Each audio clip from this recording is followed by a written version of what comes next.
인간은 유독 수치스러움을 느끼는 존재입니다. 그 중에는 수치를 느끼지 못하는 사이코패스들도 비록 있지만 대개 건전한 수치심을 통하여 자신의 잘못을 뉘우치고 관계를 회복하기도 합니다. 하지만 해로운 수치심도 있습니다.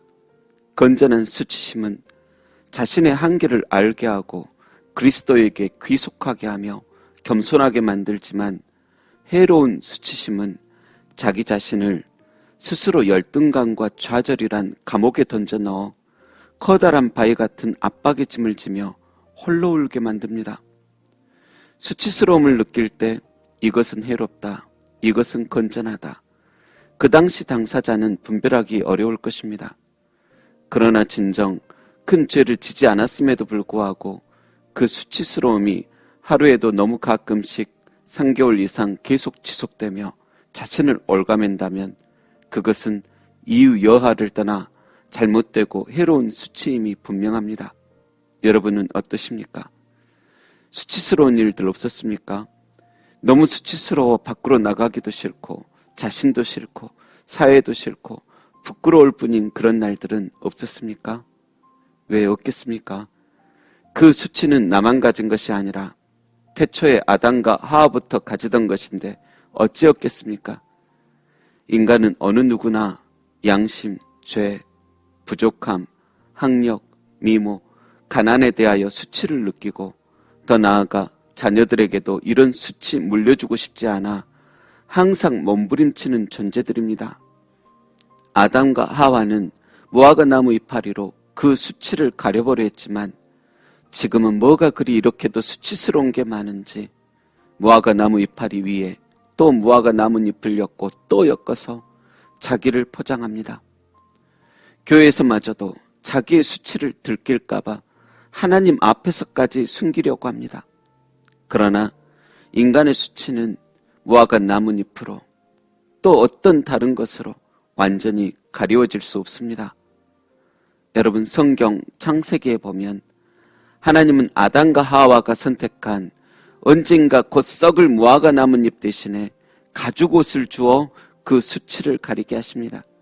그런데 그 가죽옷은 어디에서 났습니까? 어떤 짐승이 희생당했기에 가죽옷이 생긴 것입니다. 그런데 그 가죽옷은 곧 하나님의 어린 양 예수 그리스도를 예표하는 상징입니다. 여러분, 그 예수님이 여러분의 수치를 감싸줄 헤어지지 않을 가죽옷입니다. 세상에선 학벌과 물질, 명예 등이 우리의 수치를 가리워주기도 합니다. 하지만 그것은 무화과 나뭇잎처럼 세월 지나면 곧 떨어지는 것입니다. 그리고 우리는 다시 발가벗겨지고 수치스러운 존재로 하나님 앞에 서게 될 것입니다. 우리는 곧 내가 하나님 없이 얼마나 수치스러운 인생을 살았는지 알게 될 것입니다. 그러나 내가 예수 그리스도의 보혈이라는 의로운 가죽옷을 입게 될 때 하늘 법정에서는 그 어떤 검사도 조롱할 수가 없습니다. 수치스럽게 할 수가 없습니다. 왜입니까? 죽으시고 부활하신 예수님께서 그들 앞에 가장 강력한 보혜사, 변호사로 서 계시기 때문입니다. 예수님은 수갑을 차듯 초췌하게 입장해야 할 정도의 죄인들일지라도 영화로운 자들처럼 의의 옷, 거룩한 옷을 입혀 당당히 서게 하십니다. 그리고 온갖 참소에 맞서 담대히 변호하십니다. 그 죄를 보지 마시고 제 피를 보십시오.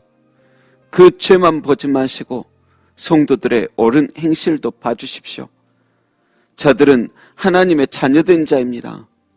따로 떨어져 다 말라져가고 죽어가는 가지였지만 영원한 생명나무인 나에게 다시 접붙임받은 고귀하고 유익한 자입니다. 그의 허물로 인하여 내가 찔렸고 그의 죄악으로 인하여 내가 상했고 그들의 평안 누리기를 위하여 내가 징계받았습니다 라고 변호하시는 것입니다. 여러분, 하나님은 우리의 수치를 제거하기를 원하십니다. 수치보다 감사함으로 살기를 원하십니다. 성령의 풍성함으로 살아가기를 원하십니다. 예전의 수치를 저 멀리 굴려버리기를 원하십니다. 또 다른 오늘 본문에도 이스라엘 백성이 길갈이란 곳에서 할례를 받습니다. 길갈이란 수치가 굴러갔다라는 뜻입니다. 너는 이제 특별한 사람이다. 수치스러운 사람 아니다. 너희는 이제 애굽 백성이 시키는 대로 하던 종들이 아닌 천지를 지으신 여호와 스스로 있는 자인 나 하나님의 종이다.